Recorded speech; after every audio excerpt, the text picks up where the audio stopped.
अब मैं खिताबत करने के लिए हज़रत अल्लामा मौलाना मुफ्ती नैयर रज़ा मिसबाही को आपके दरमियान में पेश करता हूँ। हज़रत का बयान वो बयान है जो सुनने के बाद अगर अमल कर लिया जाए तो दिल की कली खिल जाएगी और आपकी किस्मत में बदलाव आएगा। मैं शेर पढ़ता हूँ, मुलाजा करें कि खुदा की इनके गले में अजीब कुदरत है। बोल दीजिएगा या रसूल अल्लाह। खुदा की इनके गले में अजीब कुदरत है, ये बोलते हैं तो एक रोशनी सी होती है। खुदा की इनके गले में अजीब कुदरत है, ये बोलते हैं तो एक रोशनी सी होती है। और बोलते रहना क्योंकि आपकी बातों से, बोलते रहना क्योंकि आपकी बातों से लफ्जों का यह बहता दरिया अच्छा लगता है, लफ्जों का यह बहता दरिया अच्छा लगता है। शायर कहता है उस पल से मेरी फिक्र की ऊंचाई बढ़ गई, उस पल से मेरी फिक्र की ऊंचाई बढ़ गई, उस पल से मेरी सोच की गहराई बढ़ गई। नालैन जब से ख्वाब में देखे हैं आपके, महसूस हो रहा है कि बीनाई बढ़ गई, महसूस हो रहा है कि बीनाई बढ़ गई। शायर कहता है फजाए इश्क में मेरी उड़ान देखोगे, कह दीजिएगा सुभान अल्लाह। फजाए इश्क में मेरी उड़ान देखोगे, ऐ जमीन वालों मेरा आसमान देखोगे, ऐ जमीन वालों मेरा आसमान देखोगे। और जहां हुजूर की अजमत पे बात आ जाए, जहां हुजूर की अजमत पर बात आ जाए, तुम ही बताओ वहां अपनी जान देखोगे, तुम ही बताओ वहां अपनी जान देखोगे। अली और फातिमा ज़हरा हसन हुसैन भी है, कह दीजिएगा या हुसैन। अली और फातिमा ज़हरा हसन हुसैन भी है। मेरे नबी का मियाँ खानदान देखोगे, मेरे नबी का मियाँ खानदान देखोगे। आइए हजरत का इस्तकबाल नारे तकबीर नारे रिसालत से करें। पूरा मजमा अपने हाथों को पर्च में बाज बना करके जवाब दीजिएगा। नारे तकबीर, नारे रिसालत, नारे रिसालत। उलमा अहले सुन्नत मसलके आला हजरत उर्से मुकद्दस हजरत हबीब शाह बाबा, उर्से मुकद्दस हजरत हबीब शाह बाबा। नारे तकबीर, नारे रिसालत। स्टेज पर एक ऐसा शायर बैठा हुआ है अनमोल, जो हिंदुस्तान में अपनी धूम मचाए हुए हैं। जनाब हजरत अल्लामा मौलाना गुलाम नूरे मुजस्सम साहब क़िबला, आपको भी उनके हजरत के बाद उनको समाअत करना है। इस आयत करीमा को अपना मौजू और उन्वान के लिए इसलिए चुना क्योंकि आजकल स्टेजों से जन्नत बड़ी आसानी से बांटी जाती है ना। ऐसा लगता है कि कोई आसान चीज़ है जन्नत, और उसके लिए कुछ करने की ज़रूरत नहीं, बस चूमा चाटी यही लगाए रखो और जन्नत में पहुंच जाओगे। गौर करो जरा इस आयत में क्या फरमाया, गौर करने का मकाम है। अभी एक शेर सुना, क्या महशर में हमें कोई खतरा नहीं। इतनी आसान बात है क्या? पल्ले कुछ अमल नहीं, नमाज रोजे से। इस तरह के शेर उलमा ने मना किया है पढ़ने से, क्योंकि एक तो आजकल लोग वैसे ही बेअमल और बेबाक और जरी हैं, कुछ करते धरते हैं नहीं, नमाज रोजे से कोई सरोकार नहीं। फिर इस तरह के अशार सुना सुना कर ऐसा खुश फहमी का बाग इनके सामने रख दिया जाता है कि बस कुछ करने की जरूरत नहीं है। तो अपनी बख्शिश के बारे में सोचने वाला है कौन? ये मुस्तफ़ा का काम है, मुस्तफ़ा पे छोड़ दे। इस तरह के शेर जब आप आज के जैसे अवाम को सुनाएंगे तो फिर जो कुछ आप देख रहे हैं आने वाले दिनों में इससे बदतर नतीजा देखेंगे। ये तो यही सोचेंगे कि फिर नमाज रोजे की कोई जरूरत नहीं। हजरात मोहतरम, अल्लाह क्या फरमाता है कुरान में?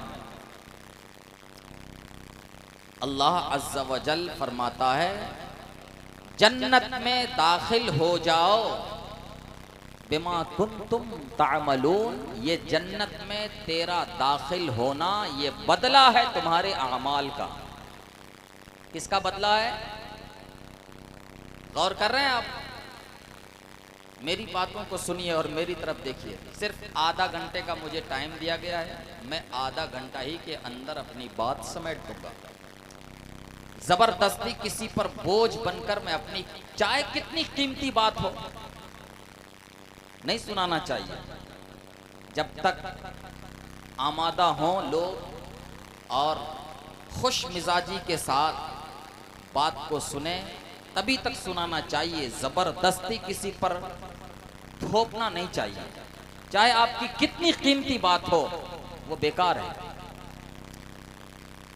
मुअज़्ज़ज़ सामईन, तो इस आयत में अल्लाह ने क्या फरमाया? जन्नत में दाखिल हो जाओ, ये बदला है तुम्हारे अच्छे कामों का। पता चला कि जन्नत में दाखिला अच्छे काम करने वालों ही का होगा। हाँ, अच्छे काम करने वाले का। और हमेशा बुराइयों में, नाफरमानियों में लगा रहे बंदा, अल्लाह रसूल से दूर रहे और जिंदगी में कोई इनकलाब न हो पैदा, और वही दुनिया की रंगीनियों में फंसा रहे, वही शैतान की पैरवी, वही नफ्स की इत्तिबा, तो फिर ऐसा आदमी अक्लमंद नहीं होता। अब आप कहेंगे कि जन्नत में दाखला आमाल की वजह से होगा, तो फिर इस हदीस का क्या मतलब है कि मेरे आका ने फरमाया, लन यदखुल अहदुकुम बिअमलिही, तुम में से कोई भी शख्स अपने अमल की बुनियाद पर जन्नत में दाखिल नहीं होगा, बल्कि हरगिज नहीं होगा। आज मसला मैं हल किए देता हूं, अच्छी तरह से समझ जाइएगा गुफ्तगू को। क्या फरमाया? तुम में का कोई भी आदमी अपने अमल की बुनियाद पर हरगिज हरगिज जन्नत में नहीं जाएगा। अर्ज किया गया, या रसूल अल्लाह आप भी नहीं? फरमाया ला। क्या फरमाया? ला, मैं भी नहीं। इल्ला अन्नल्लाह अन यतगम्मदनी बिरहमतिही औ कमा क़ाल, फरमाया हाँ हाँ, मैं भी अपने अमल की बुनियाद पर जन्नत में नहीं जाऊंगा, लेकिन है बात यूं कि अल्लाह ने मुझे अपने फजल और रहमत में छुपा लिया है। अल्लाह मुझे अपने फजल और रहमत में ढांप लेगा, छुपा लेगा। बात दरअसल ये है। तो फिर इस हदीस शरीफ में तो आया कि बंदा अपने अमल की बुनियाद पर जन्नत में नहीं जाएगा, यहां तक कि हुजूर ने फरमाया मैं भी नहीं। तो आप मौलाना कैसे कह रहे हैं कि अमल की बुनियाद पर जन्नत मिलेगी? हाँ, बात यही है, अमल ही की बुनियाद पर जन्नत मिलेगी। बात दरअसल ये है कि इस आयत में उलमा फरमाते हैं कि जो बा है ना, बा बिमा कुंतुम तामलून में जो बा है, ये सबबियत का है, मुकाबला और बदले का नहीं है। मतलब ये कि जन्नत तो अल्लाह के फजलो करम ही से मिलेगी। कोई भी बंदा अपने अमल की बुनियाद पर अगर सोचे कि अल्लाह के फजलो करम के बगैर अमल की बुनियाद पर जन्नत में दाखिल हो जाए, तो ऐसा नहीं होगा। लेकिन उलमा ने लिखा, अल्लाह का फजलो करम उसी पर होगा जो नेक काम करेगा। अल्लाह का फजलो करम उसी पर होगा जो नेक काम करेगा। बात समझ में आ गई ना? हाँ मुअज़्ज़ज़ सामईन, और मेरे आका की एक हदीस शरीफ है, मन क़ाला ला इलाहा इल्लल्लाह दख़लल जन्नह व इन ज़ना व इन सरक़ा। फरमाया जिसने ला इलाहा इल्लल्लाह पढ़ लिया वो जन्नत में दाखिल हो गया, अगरचे वो ज़िना करे, अगरचे वो चोरी करे। क्या फरमाया? चाहे वो ज़िना करे और चाहे चोरी, जिसने ला इलाहा इल्लल्लाह पढ़ लिया वो जन्नत में दाखिल हो गया। तो क्या ला इलाहा इल्लल्लाह पढ़ने के बाद अब सारे नेक काम खत्म, फिर अमाल का क्या फायदा? फिर अमाल का क्या फायदा? कोई इस हदीस शरीफ को दलील ना बनाए, क्योंकि इस हदीस शरीफ के तहत जो उलमा ने तशरीह की है उसको भी पढ़ना चाहिए। अल्लामा अली कारी ने क्या लिखा? आपने लिखा, फरमाया कि वो इन जना वो इन सरका फरमाकर ये इशारा फरमाया मेरे आका ने कि चाहे बंदा कैसा ही हक़ुल्लाह और हक़ुल इबाद में गिरफ्तार हो, अल्लाह चाहे तो बगैर किसी शफाअत के और बगैर तौबा के महज अपने फजलो करम से ही बख्श दे। ये अहले सुन्नत का अकीदा है। अहले सुन्नत का अकीदा यही है कि अगर अल्लाह चाहे तो बिला हिसाब बख्श दे। ये इस हदीस शरीफ में कलमा पढ़ने वाले के लिए बशारत है। लेकिन ठहरिए, यहीं पर अपने दिमाग को बस मत कर दीजिए, आगे बढ़िए, आगे बढ़कर सोचिए। अल्लामा अली कारी ने ही अल फिक़हुल अकबर की शरह में बहसुत तौबा के अंदर लिखा, क्या लिखा?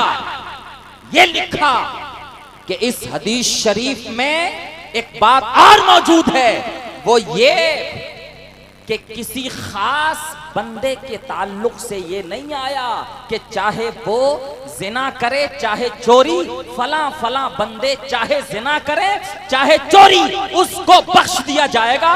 नाम लेकर इस हदीस शरीफ में नहीं आया। आया तो ये आया कि जिस बंदे ने कलमा पढ़ लिया, अल्लाह अगर बख्शने पर आ जाए, बगैर तौबा बगैर शफाअत के ही उसको बख्श दे। लेकिन किसी नाम के साथ मुतय्यन नहीं है कि फला फला को अल्लाह बगैर हिसाब और बगैर शफाअत बगैर तौबा के ही बख्श देगा। जब नाम नहीं इस हदीस शरीफ में, तो फिर ये खतरा सबके ऊपर है कि नहीं कि अल्लाह चाहे तो उसे न बख्शे और गुनाह की सजा भुगतने के लिए जहन्नम में भेज दे। ये खतरा है ना। जब किसी का नाम इस हदीस शरीफ में नहीं आया, मालूम यह हुआ कि बाज लोगों को, क्योंकि इस अहले सुन्नत का यही अकीदा है ना, इस अकीदे के मुताबिक बाज गुनहगार बंदों को अल्लाह ताला बगैर शफाअत और बगैर तौबा, ये बात अल फिक़हुल अकबर की शरह में मुल्ला अली कारी ने लिखी है। और अभी एक किताब मेरी बहुत जल्द आ रही है और इंशाअल्लाह हुसैन मियाँ के यहाँ उर्स वाहिदी जाहिदी में हर साल जैसा कि इजरा होता है, इस साल इस किताब का इजरा होगा। किताब का नाम है गुनाहों के मुहलिक असरात और उनसे तौबा के तरीके। मैंने इस बहस को उस किताब के अंदर दर्ज किया है और ये जो बातें मैं आपको बता रहा हूँ, सवाल जवाब की रोशनी में इन बातों को भी दर्ज किया है। जरा गौर करिए।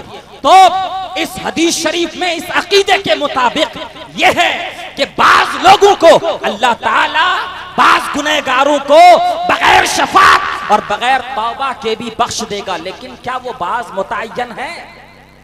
फला अमीनुद्दीन भाई, बरकतुल्लाह भाई, तस्लीम भाई, इनको अल्लाह ताला चाहे कितनों ही गुनाह करे, अल्लाह इनको बगैर हिसाब बख्श देगा। कोई नाम आया इसमें? सिर्फ ये आया कि बाज लोगों को बख्श देगा। अब वो बाज, क्या पता कि हम हैं आप नहीं हैं, तो मतलब डरना सब पर वाजिब हुआ ना, नेक अमल करना सब पर जरूरी हुआ कि नहीं? फिर हजरत उमर का वो फरमान याद करो। आपने फरमाया कि अगर कल कयामत के दिन ये आवाज लगे कि एक के सिवा सब जन्नत में जाएंगे, हजरत उमर फरमाते हैं मुझे डर है कि शायद वो एक मैं ही कहीं ना हो जाऊं। अल्लाह। और अगर ये आवाज लगे क्या कि एक जहन्नम में जाएगा बाकी सब जन्नत में, फरमाते हैं कि मुझे डर है कि शायद वो एक मैं ही कहीं ना हो जाऊं। पता चला जिंदगी गुजारने का तरीका जो उलमा ने लिखा है वो ये कि जब तक जिंदा रहें खौफ गालिब हो, और खौफ के गालिब होने का मतलब ये जिस पर अल्लाह का खौफ गालिब होगा वो अच्छे काम करेगा, वो नमाज से कभी दूर नहीं होगा, वो रोजे से कभी दूर नहीं होगा, वो अल्लाह की नाफरमानी कभी नहीं करेगा। और ये सारे नेक काम करने के बाद जब इस दुनिया से जाए तो अल्लाह की रहमत पर उम्मीद लगाते हुए जाए। नारे तकबीर, नारे रिसालत, नारे रिसालत, उलमाए अहले सुन्नत, मसलके आला हजरत, नारे तकबीर, नारे रिसालत। हजरात मोहतरम, बस थोड़ा ही सा वक्त रह गया, मैं अपनी बात समेटता हूं, जरा गौर करिए क्या फरमाया मेरे आका ने। अल कैसु मन दाना नफ्सहु व अमिला लिमा बअदल मौत वल आजिजु मन अतबा नफ्सहु हवाहा व तमन्ना अलल्लाह। फरमाया अक्लमंद इंसान वो है जो नफ्स को गलत काम से रोके और मौत के बाद के लिए अच्छे काम करे, मरने के बाद के लिए अच्छे काम करे। अक्लमंद इंसान वो है, और बेवकूफ इंसान वो है जो अपने नफ्स को अपनी ख्वाहिशात के पीछे लगा दे और अल्लाह पर आरज़ुएं बांधे के वो तो बड़ा गफूरुर रहीम है, वो बख्श देगा। ये कौन सा पागलपन है यार। काम तो करो जहन्नम के और कहो ये अल्लाह गफूरुर रहीम है, वो बख्श देगा। वो जाओ और कहो ये कि मैंने बोया जौ है होगा गेहूं, क्योंकि अल्लाह गफूरुर रहीम है, इसको अपने फजल से गेहूं बना देगा। ये पागलपन नहीं तो और क्या है। ये क्या है? अरे जो बोओगे काटोगे वही तो। फिर इस तरह के शेर सुनकर महशर में कोई खतरा नहीं, कोई मामूली बात है क्या? अच्छा, ये उसके मुंह से और उनके सामने अच्छा लगता है कि हाँ लोग नेकोकार लोग हों, तकवा और शार लोग हों और जिनका शेवा हो अल्लाह की फरमा बरदारी। ऐसे लोगों के सामने अगर इस तरह की बात कही जाए और इस तरह के मुंह से अगर ऐसे शेर निकले तो फिर क्या बात है। लेकिन आज देख रहे हैं हालात कैसे हैं, वैसे ही लोग बेअमल हैं और इस तरह की बात सुनाकर तुम क्या कहना चाहते हो? बेअमल बनाना चाहते हो लोगों को नमाज रोजे से और दूर करना चाहते हो? क्या वक्त का तकाजा जानते नहीं? क्या वक्त की शनाशाई तुम्हें हासिल नहीं? क्या वक्त के तकाजे को समझते नहीं हो? ऐसे शेर पढ़कर लोगों को क्या बताना चाहते हो? बेअमल हो जाओ। मुअज़्ज़ज़ सामीन, तो ये क्या बात हो गई जनाब? अमल करो जहन्नम के और कहा करो वो गफूरुर रहीम है, वो बख्श देगा। वाह, ये कोई बात हुई? बख्श देगा, वो गफूरुर रहीम है, ये उम्मीद तो तब करते ना जब काम अच्छे करते, जिंदगी को तकवा और परहेजगारी का नमूना बनाते, और जब इस दुनिया से जाते अल्लाह के फज़ल उसकी रहमत पर भरोसा करते। अल्लाह तबारक व तआला अपने फज़ल व करम से मेरे नेक कामों को कबूल फरमाएगा और अपने हबीब के सदक़े अल्लाह अज़्ज़ व जल हमें जन्नत अता फरमाएगा। नारे तकबीर, नारे रिसालत, नारे रिसालत, उलमाए अहले सुन्नत, नारे तकबीर, नारे रिसालत। तब तो कोई बात होती ना जनाब। अच्छा, इसको यूं समझो, इमाम ग़ज़ाली ने बहुत बड़े अच्छे तरीके से समझाया। मसलन आपको कोई कुम्हार नौकर रखे, किस लिए? बर्तन बनाने के लिए, मजदूरी पर रखे, और ये मजदूर दिन भर जाकर बर्तन बनाने के बजाय सारे बर्तन को एक तरफ से तोड़ता रहे, और जब शाम हो जाए 8 घंटे पूरे हो जाए फिर जनाब मालिक के पास जाए, दो हमें 8 घंटे की मजदूरी। तो ये पागलपन नहीं तो क्या है? बताइए, पागलपन है कि नहीं? अच्छा, अब भी समझ में नहीं आया तो यूं समझो, एक मर्द है जिसने शादी नहीं की है और उसको ख्वाहिश है कि अल्लाह ताला मुझे बेटा अता फरमा दे, उससे कहा जाएगा अबे पहले अपने दिमाग का इलाज कर, शादी कर, बेटा के जरिए को इख्तियार कर, फिर अल्लाह ताला की बारगाह में दुआ कर, अल्लाह मुझे बेटा अता फरमा। हक है। तब तो एक अकलमंदी की बात होगी। ये क्या जनाब ने शादी ही नहीं की, अल्लाह बेटा अता फरमा दे, अल्लाह बेटा, ये कोई बात नहीं, ये तो पागलपन हुआ ना। मुअज़्ज़ज़ सामईन, गौर करने का मकाम है।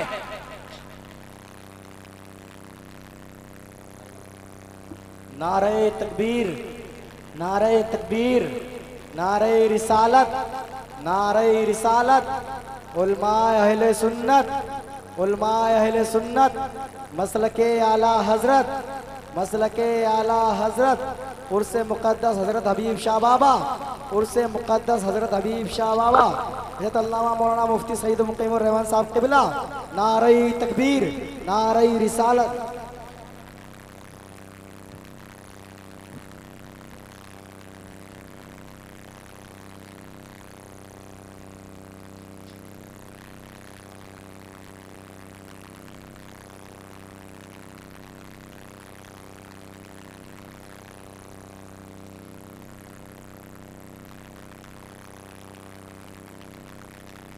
दुरूद शरीफ पढ़ें, बस 5 मिनट हमारी गुफ्तगू और होगी, बात खत्म। अब हजरत तशरीफ ले आए।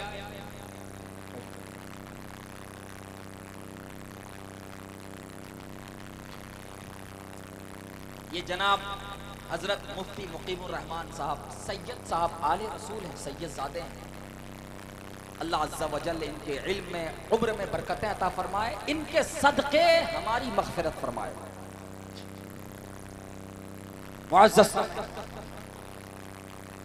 तो बस 5 मिनट की गुफ्तगू में अपनी बात खत्म कर देता हूं, सुनो।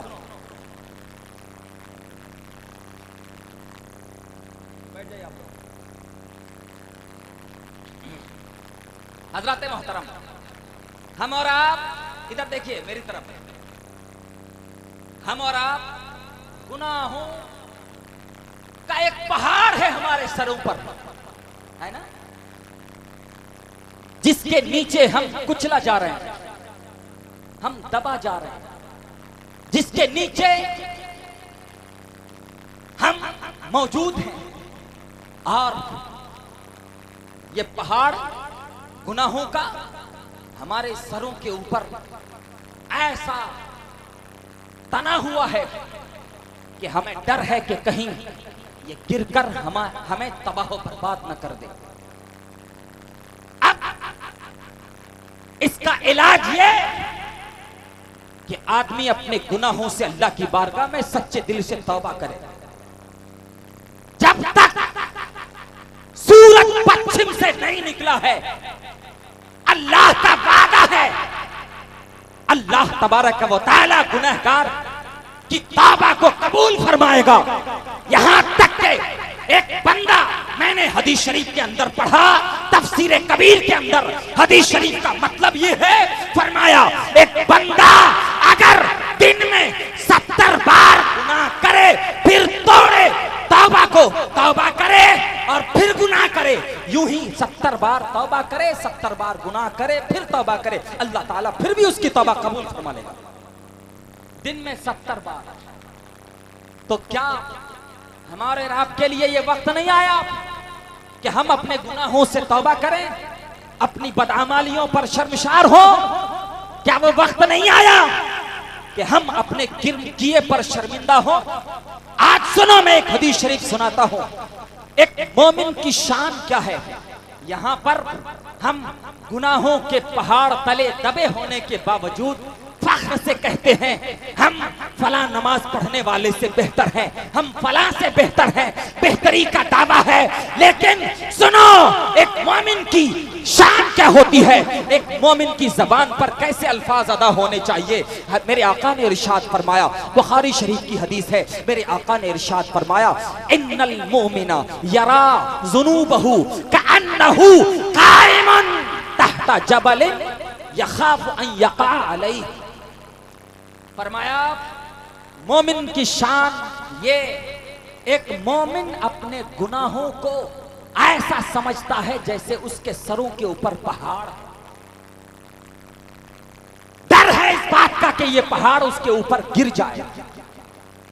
एक मोमिन का ये शेवा होना चाहिए और उसको ये समझना चाहिए कि ये गुनाह कहीं हमें तबाह बर्बाद न कर दे। क्योंकि मैंने इह्याउल उलूम के अंदर ये भी पढ़ा, बुजुर्गों ने फरमाया बंदा जमीन के जिस हिस्से पर गुनाह करता है वो जमीन का हिस्सा अल्लाह की बारगाह में सवाल करता है, मौला इजाजत दे मैं फट जाऊं और इसको, इस गुनाहगार को, इस गुनाह करने वाले को अपने अंदर निकल जाए। लेकिन अल्लाह फरमाता है, ए जमीन तूने इस बंदे को पैदा नहीं किया, मैंने पैदा किया है। मैं इसको मोहलत दूंगा कि कहीं आगे चलकर ये तौबा कर ले। तो एक मोमिन को अपने गुनाहों को ऐसा समझना चाहिए जैसे उसके ऊपर पहाड़ है। मेरे आका ने जैसे फरमाया, और फरमाया मुनाफिक गुनाह को कैसा समझता है। बुखारी के इस हदीस में वो इन्नल फाजिर आया और इह्याउल उलूम के अंदर आया मुनाफिक का लफ्ज कि मुनाफिक व इन्नल फाजिरा यरा जुनूबहु का जुबाबिन मर्रा अला अनफिही। फरमाया एक मुनाफिक गुनाहों को ऐसा समझता है जैसे मक्खी जो उसकी नाक पर बैठी और उड़ा दिया उसको। तो जिस दिन ये ख्याल हो जाए ना गुनाह इतने हल्के समझने लगे तो फिर समझ जाएं कि तबाही करीब है, हलाकत करीब है। वरना गुनाहों को ऐसा समझें जैसा हदीस में बताया गया कि मोमिन गुनाहों को पहाड़ समझता है।